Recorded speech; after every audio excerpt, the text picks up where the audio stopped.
Assalamualaikum warahmatullahi wabarakatuh. Eee, Perkenalkan nama saya Ahmad Rida dengan NIM 42402010205153, mahasiswa S1 PJJ Manajemen Universitas Cyber Asia. Mohon izin untuk memaparkan materi terkait penerapan manajemen strategik dalam industri manufaktur di Indonesia. Eee, ter di mana terkait dengan PT Indofood Sukses Makmur Tbk.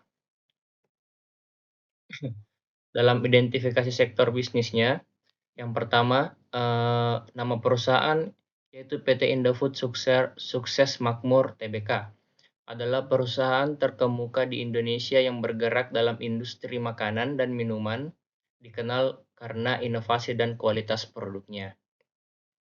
Yang kedua terkait industri, industri yang dijalani adalah manufaktur makanan dan minuman, yang mencakup berbagai segmen pasar dan memenuhi kebutuhan konsumen yang beragam. Yang ketiga, lini bisnis. Perusahaan memiliki berbagai lini bisnis, termasuk produksi mie instan, produk dairy, makanan ringan, penyedap makanan, nutrisi dan makanan khusus, serta minuman. Selanjutnya yang keempat, pangsa pasar. Indofood memiliki jaringan distribusi yang luas di Indonesia, serta melakukan ekspor ke berbagai negara, menjadikannya salah satu pemimpin pasar di negeri ini. Strategi bisnis yang diterapkan. Yang pertama, diversifikasi produk. Mengembangkan berbagai kategori produk untuk memenuhi kebutuhan konsumen yang beragam. Hal ini memungkinkan perusahaan untuk menjangkau segmen pasar yang lebih luas dan mengurangi risiko ketergantungan pada suatu produk saja. Yang kedua, ekspansi pasar.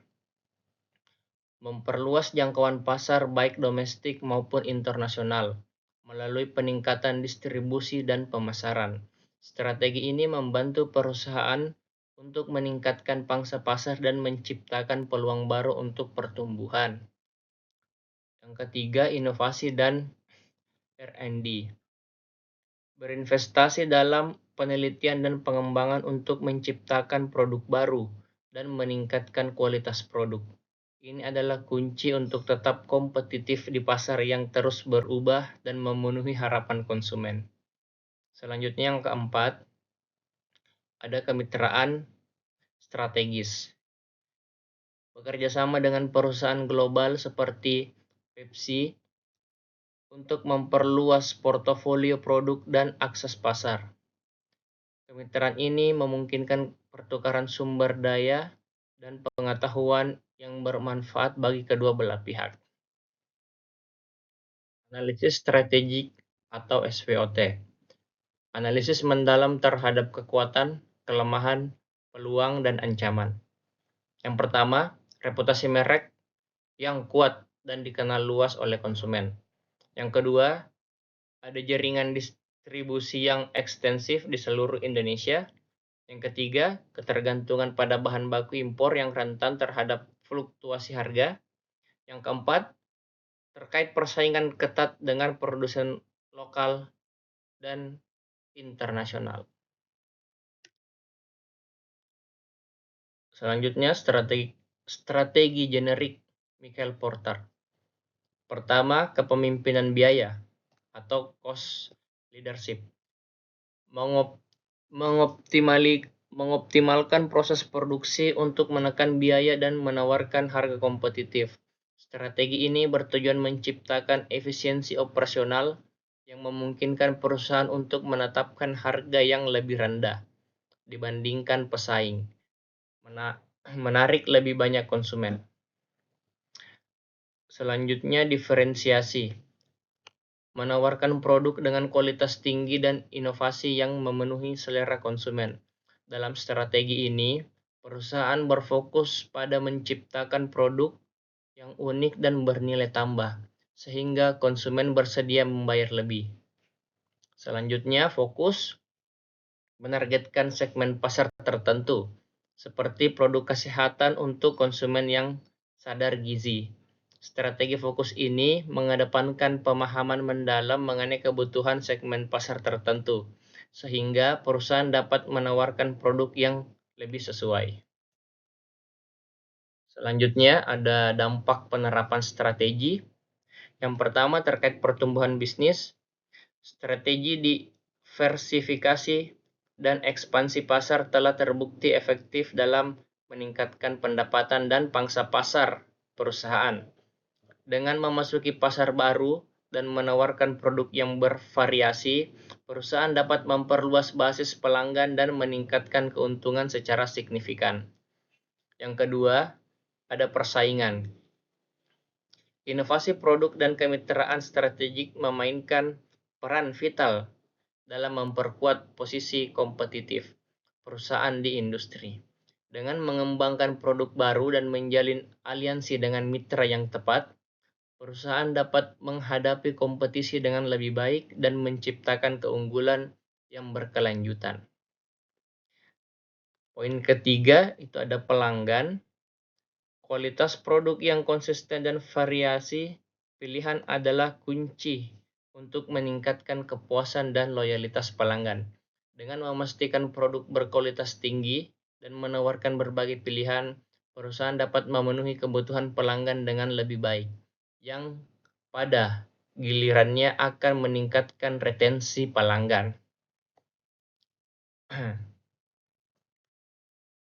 Rekomendasi strategi untuk memperkuat posisi pasar. Yang pertama, terkait pengembangan produk sehat, di mana poinnya memperbanyak varian produk dengan kandungan nutrisi tinggi untuk memenuhi tren kesehatan. Hal ini penting untuk menarik konsumen yang semakin sadar akan pentingnya kesehatan dan kualitas makanan yang mereka konsumsi. Yang kedua, strategi digitalisasi pemasaran.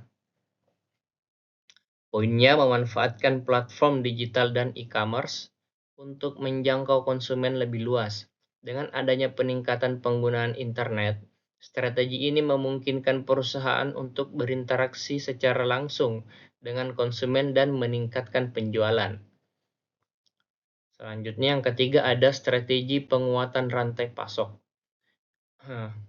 Di mana poinnya itu mengurangi ketergantungan pada bahan baku impor dengan memperdayakan pemasok lokal.